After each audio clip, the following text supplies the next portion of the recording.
Whether you're a Caitlin Clark fanatic or even just a casual basketball fan, this latest news has got to make you scratch your head and check your sanity, because something smells. So it was just announced that Connecticut Sun guard JC Sheldon just launched her signature shoe with hollow footwear.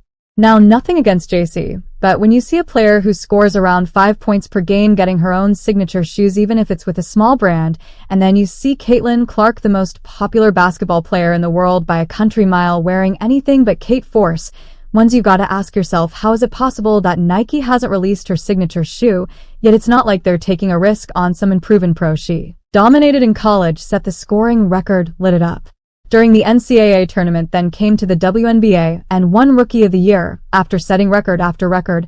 Paige Beckers has her name on a shoe, and she's still in college.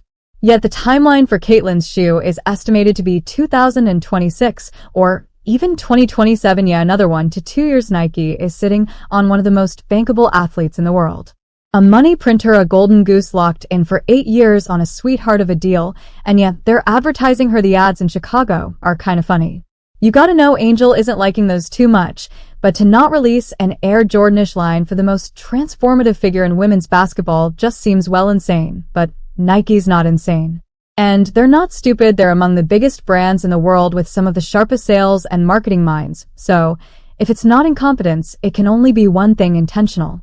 Which begs the question, why are they delaying the launch of possibly their biggest shoe line in years? Is it purely strategic, or is there another agenda at play? Get ready, because I'm about to put on my tinfoil hat and share some facts and some theories that seem legit given the evidence. Caitlin and her team have made a lot of savvy moves, but signing with Nike may be the costliest decision of her career. Let's get into it. But first, subscribe if you think Caitlin's getting screwed over by Nike, and let me know your thoughts in the comments. Okay, so when Caitlin Clark signed with Nike, it seemed like the perfect match. It was the pairing of an elite brand and an elite player, and fans couldn't help but envision a whole line of Caitlin Clark signature shoes, t-shirts, and other apparel. Kate Force one's Air Clarks. Heck, someone in the comments in one of my other videos said they should call them Logo 3s, which I'm totally cool with. Just cut me a slice, Nike. Anyway, the contract was historic. It included a signature shoe. And at $28 million, it was the most lucrative shoe deal in women's basketball history, but almost immediately there were red flags. First, the terms. Yeah, it's a $28 million deal, but that's over 8 years, so per year not that hot compared to other athletes with the same level of marketability. Sonny Vaccaro, the mastermind of Michael Jordan's Nike shoe deal, flat out said that her agents messed up and should have held out for every last drop.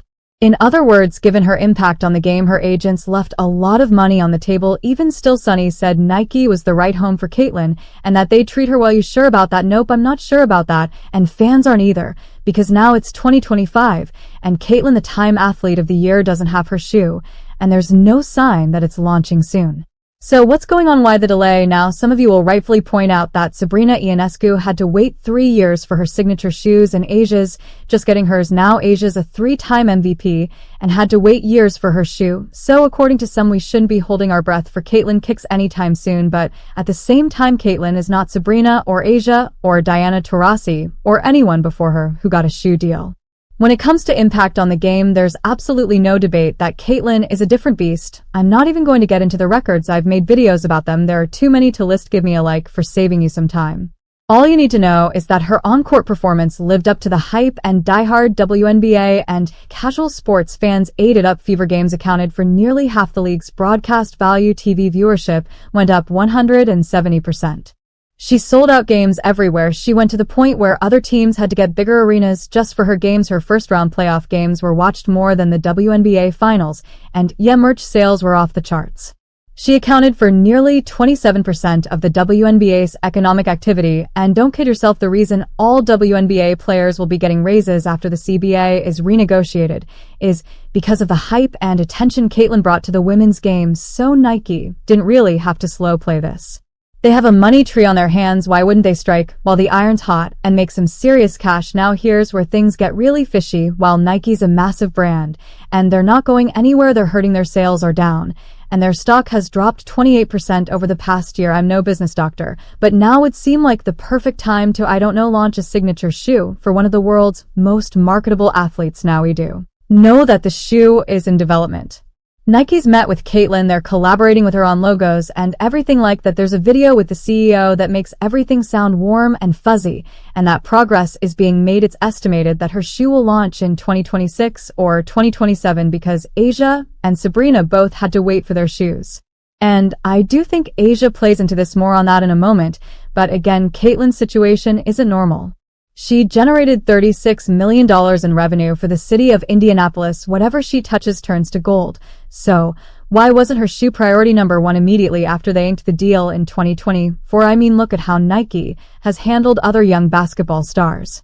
LeBron's first shoe launched in 2003, his rookie season, not 2 to 3 years after turning pro, and the first Air Jordans were released to the public in 1985 during Michael's rookie year. It seems like Nike doesn't typically have a problem betting on young basketball players before they've established themselves professionally.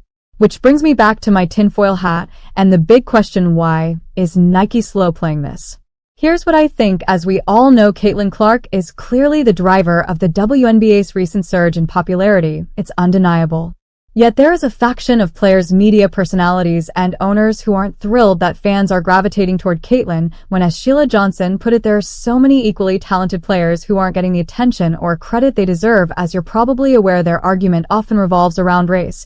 Well, I want to be very diplomatic about this. It's just the structure of the way media plays out race. Even if these individuals have nothing against Caitlyn herself, there's a lot of jealousy, and then you've got the challenge of not disrupting the WNBA ecosystem. Having one player in Caitlyn who is so much more popular than everyone else is a gift, and a curse. It's a gift because her aura will elevate everyone naturally. We've already seen that with the data I provided earlier.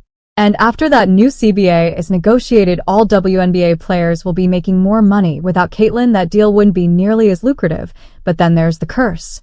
I've already talked about jealousy, but then you've got the challenge of not putting all your eggs in one basket by focusing too much energy and resources on marketing Clark and not enough marketing the rest of your players. You risk alienating your players, but also sending the wrong message to fans. There's only one player that matters, and while we all know Caitlyn is who people are paying to see many nights, the league has to build up the other stars so that Caitlyn's wins and losses have more weight. The competition has to be legit, and it is. There are some great players in the WNBA. Anyway, I think Nike is dealing with these same challenges. First, there's no way they'd launch Caitlyn's shoes before Asia's. Putting Asia on the back burner in favor of the new star would be a PR nightmare. The whole WNBA would cry foul because Asia is a 3-time MVP and 2-time champion. It would open up a massive can of worms that Nike likely doesn't have the stomach for. And secondly, because they're launching Asia's shoe first, they have to give enough time to breathe. Here's why there is absolutely no doubt in my mind, and probably yours, that Caitlyn's shoe will outsell Asia's by a country mile. If they launched Caitlyn's shoe shortly after Asia's, A1 sales would crater and Nike would be accused of sabotaging Asia. Face it, if the A1S and Air Catalans are displayed together, more fans will scoop up the Catalans. And because there would be such a stark difference in sales, with Catalans selling potentially 10 to 20 times more shoes, it would do what the league's trying to avoid, reinforcing the narrative that the WNBA's success is all about one player. At this point, even though they're leaving money on the table because of the bed they've made and the blowback they're desperate to avoid, Nike will probably launch Caitlyn's shoe in the spring of 2026. This gives Asia's shoe a year to sell without much competition, while giving Caitlyn's shoe full attention for an entire season. While she doesn't need it, this also gives Caitlyn time to further amplify her brand through on-court achievement. Caitlyn's got an amazing supporting cast this year, and people are envisioning a potential championship and MVP nod for Caitlyn should she win one or both, or come close. Nike will have the statistical support to lean on when Caitlyn's shoes crush all other WNBA shoe launches. They'll be able to point to performance and avoid arguments about color. And this is the political bet I believe Caitlyn has made by signing with Nike. I already went into why insiders think it was a bad deal financially, but you gotta wonder if she's kicking herself. I mean, had she gone with a smaller brand, she would have got significant equity or royalties and launched a shoe. By now, it would have been just like how she grew the WNBA, a popular player bringing huge attention and revenues to a smaller brand. Yes, she signed with Nike for $28 million, but going a different way could have netted her hundreds of millions.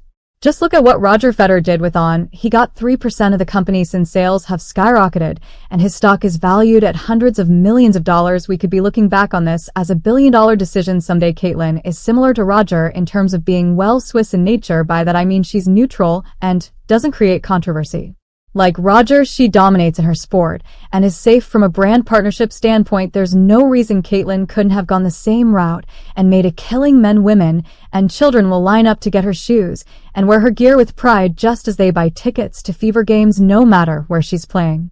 Unfortunately, she's locked herself into a long contract with a company that looks to be putting politics over profits. Yes, they are advertising her, and they have celebrated her unique accomplishments. They haven't ignored her. And she will get a signature shoe. And yes, it will sell like crazy, but Nike will not let that happen at the expense of other WNBA players within their portfolio, particularly A'ja Wilson.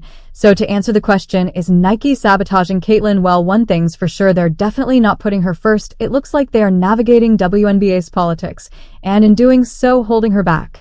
A smaller brand would be screaming Caitlyn's name from the mountaintops, but that's because they don't have other WNBA players in their portfolio who would feel shortchanged by focusing on Caitlyn. In that sense, Caitlyn has kind of locked herself into a golden cage where she's got the financial security, but her ability to grow her brand is severely restricted. It will be interesting to see how this plays out and how long it takes for her shoe to be released. Let me know when you think they'll be released in the comments. Thanks for watching and subscribe my channel.